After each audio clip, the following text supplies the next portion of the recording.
Okay, well, welcome back, everybody. Joseph, how are you doing? Are you ready to share your slides with us now? I am. I'm sharing my screen now. Are they not showing up? Yeah, no, we've got you ready to go. So if you're ready, let's hand over to you, and we'll catch up in 20 minutes. Okay, perfect. Thanks very much. I'm Joe Sarret, CEO at Cohbar. Really pleased to have the opportunity today to be speaking to you all at this conference, which I think has been phenomenal so far. So I'm going to be talking to you about Cohbar, the work that we're doing, and how we're leveraging the power of the mitochondria. Just a quick note before I start, Cohbar is a publicly traded company, so therefore typical forward-looking statement language and warnings apply to my remarks today. So as I mentioned, Cohbar is really focused on the mitochondria, and there was a couple of key insights I think that really led to that focus. We're looking to the mitochondrial genome specifically as a source of therapeutic peptides.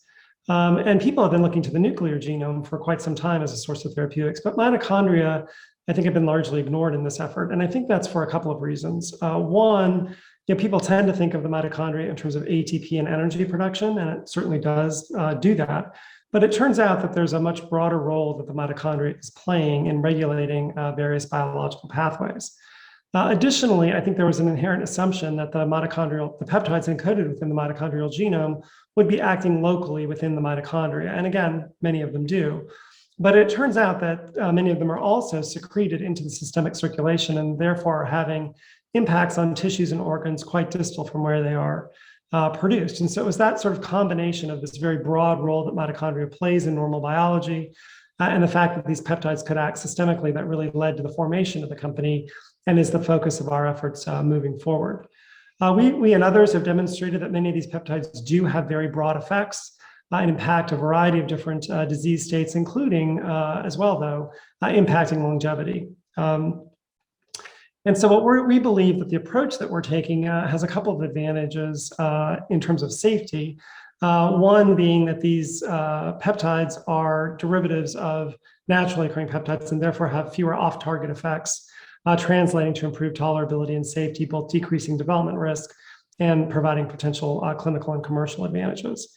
And this is a true platform approach in the sense that the commonality here is the mitochondrial source of the peptides, but structurally, these peptides, we've identified more than 100 of them, are structurally quite distinct and working through a variety of different mechanisms.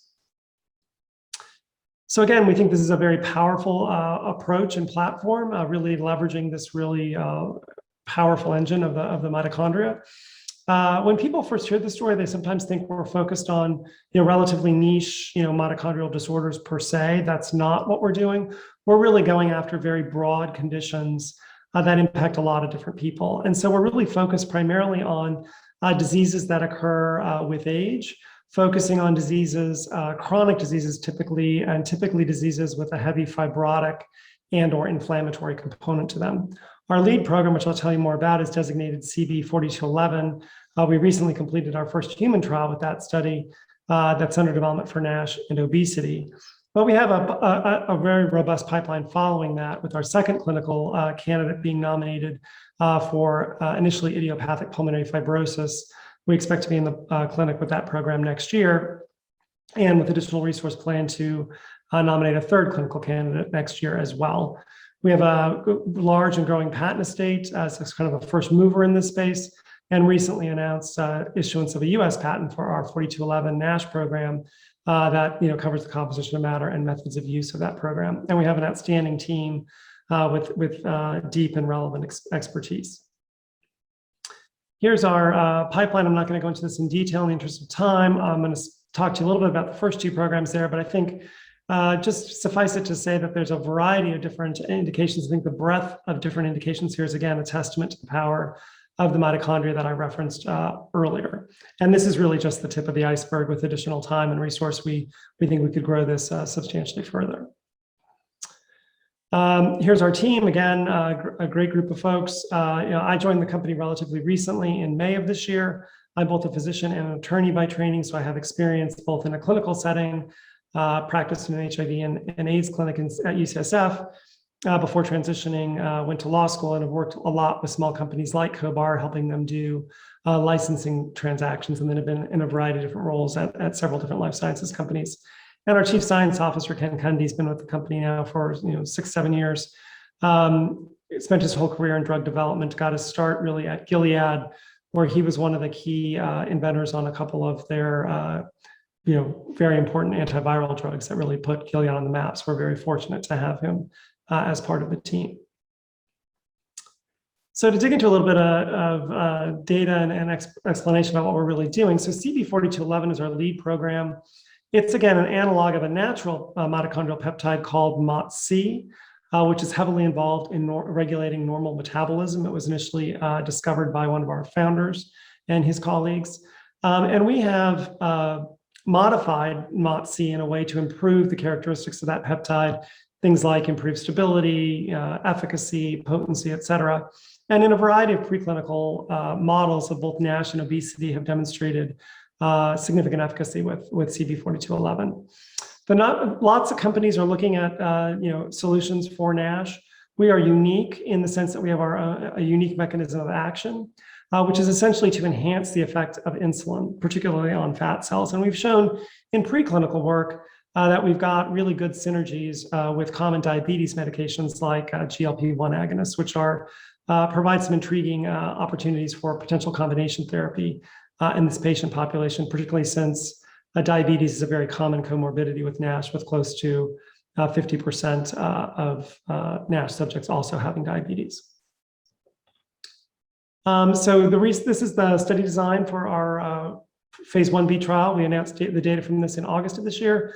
This was a multi-center randomized double-blind placebo-controlled trial in obese subjects with fatty liver disease. So to be enrolled in the study, subjects had to have a baseline BMI of at least 30 kilograms per meter squared and at least 10% liver fat by MRI-PDFF. They were then randomized to either receive placebo or 25 milligrams a day subcutaneous of CB4211 for 4 weeks. And then at the end of that 4-week period, we assessed our primary endpoint being safety and tolerability, looked at PK, but then had a variety of different exploratory endpoints, looking at biomarkers relevant for NASH and obesity, NASH and metabolic disease, changes in body weight, and changes in liver fat content by MRI-PDFF. One thing to note is for this study, in our earlier 1A portion, there were some injection site reactions. And so in order to closely monitor those, we ended up confining the subjects for the duration of this study. So for the 4-week period, they were in the clinic 24/7, meaning that they weren't free to have their normal diet. And so instead, we provided them a standardized diet based on their starting body weight, expected metabolic expenditures, and then provided sufficient calories for a sort of body maintenance weight diet. Key findings in terms of PD markers are shown here. So we saw statistically significant reductions in ALT and AST, which are markers of liver inflammation. So part of the pathophysiology in NASH is accumulation of fat that then in certain subjects leads to inflammation, ultimately leading to fibrosis and cirrhosis. And so decreasing that inflammation is an important part of treating those patients. And so you can see here, again, a 25% reduction in ALT versus placebo at the end of 4 weeks, and a similar 17% reduction in AST versus placebo at 4 weeks, both of those being statistically significant. We also looked at the proportion of subjects with at least a 17 unit per liter decrease in ALT. The reason that we chose that level is because that's been shown to be correlated with histological improvement in NASH on liver biopsy. And again, a meaningful difference there with 27% of the active group versus just 11% in the placebo. We also saw a 6% reduction in glucose levels. Particularly interesting because although we did allow diabetic subjects on a stable regimen of metformin to enroll in the study, only one of the 20 subjects actually was diabetic. So this was largely a subject group with normal fasting glucose levels. And despite that, we still saw this significant reduction in glucose, which was very encouraging. To provide the level of ALT reductions, to give you some context, what does that level of ALT reduction really mean? On the left in blue are 3 other assets currently that have recently completed similar 4-week studies and showing there the level of ALT reductions that they reported. In the middle row there, you can see in terms of an absolute basis, we were as good or better than those other studies. And then on a placebo-adjusted basis, a couple of those studies actually didn't have a placebo arm. The one that did, we looked superior. Obviously, these aren't head-to-head trials, but just giving you a sense of what the data showed. In green on the right are 3 assets currently in phase 3 development for NASH, so further along in the development process. We tried to pull out, these are longer studies, typically sort of 52-week or longer studies. We tried to pull out time points roughly comparable to the 4 weeks of treatment in our study. And again, on a placebo-adjusted basis, you can see that we look superior to those phase 3 assets. And so this gives us a high degree of confidence that we're really impacting the health of the liver in a meaningful way with 4211, and that it really has an important role to play here. The other thing that people look at in terms of NASH studies is changes in liver fat content. And so that's looked at both in terms of absolute and relative reductions. So if you think about starting with 10% liver fat, decreasing that by 5% is a 5% absolute reduction or a 50% relative reduction. On the left, you see just over a 5% absolute reduction with 4211, which again, if you compare that to other 4-week studies is quite impressive. But you'll also see the placebo group had a similar close to 5% reduction. I'll come back to that in a second. On the right, we're looking at the proportion of subjects with at least a 30% relative fat reduction. The reason why that cutoff is used is, again, that's been shown to be correlated with histological improvement in NASH on liver biopsy.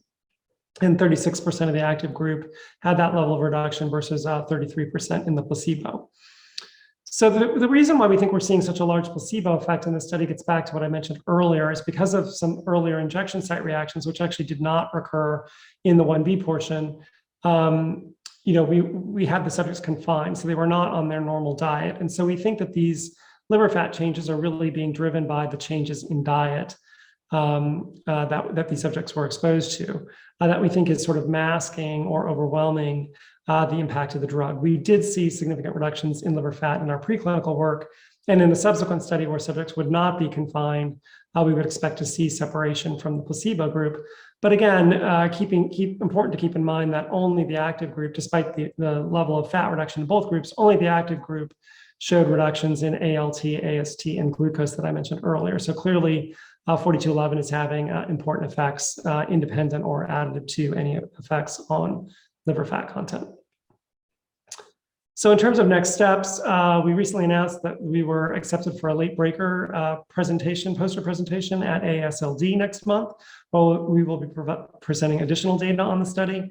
We're continuing to optimize the formulation of this product and doing the necessary work to get ready for a phase 2 study while working with KOLs to determine the best design for our next study, which will be a phase 2A study, longer duration of treatment with 12 to 16 week exposure. Just real quick, switching gears, I want to tell you briefly about our second program. This is an idiopathic pulmonary fibrosis, a disease that affects people around retirement age, pretty awful disease to get. People present initially with chronic cough, shortness of breath, but it's a progressive disease with a very high mortality rate, worse than many cancers. 51383, our second clinical candidate, is part of a broad group of peptides with very broad anti-fibrotic and anti-inflammatory effects. You can see on the right a little cartoon of sort of what a normal lung looks like, where you see those nice alveoli and capillaries where the normal gas exchange occurs. In IPF, what happens is there's extensive fibrosis, disruption of that architecture. You can see on the right, bottom right there, much fewer normal, alveoli capillary interfaces, so much impaired lung function. Here's some data in a mouse model of IPF where you treat the mice on day 0 with bleomycin, which causes extensive fibrosis and inflammation, wait a week, and then treat for 2 weeks. And then we're looking at the end of that 2-week period. In red are the bleomycin-treated mice then given control. In green is nintedanib, one of the 2 currently approved drugs for IPF, and then orange is our peptide. And so in these markers of fibrosis, you can see things like Ashcroft score, collagen deposition, secretion, that we have effects roughly comparable to what you see with nintedanib. Here we're looking at now actual photos of the mice lungs in that same study, comparable to the little cartoons I showed you a minute ago. Top left is a normal lung, nice, those white open spaces, nice normal alveoli, normal lung architecture. In the right is what happens with bleomycin, again, reminiscent of what you see in IPF, significant disruption of normal architecture, extensive areas of fibrosis and inflammation designated by the arrows and the asterisks. Nintedanib on the bottom left does do a nice job in terms of preserving a lot of that normal architecture, though you still do see pockets of fibrosis and inflammation. And then on the bottom right is our peptide, which again looks most like the top left, most like normal lung architecture. Here we're showing now the same mouse model, but now looking at pro-inflammatory cytokines in lung fluid of these mice. And so the same color scheme I showed you previously. And you can see now in green, nintedanib, one of the two approved drugs, really has no impact on any of these pro-inflammatory cytokines. Whereas our peptide 5138-3 in orange, you're seeing a significant and in some cases very large reductions in the level of these pro-inflammatory cytokines, which we think is an exciting development. And so in terms of where we are with this program, based on the data that I've showed you, we have selected 5138-3 for further development of IPF.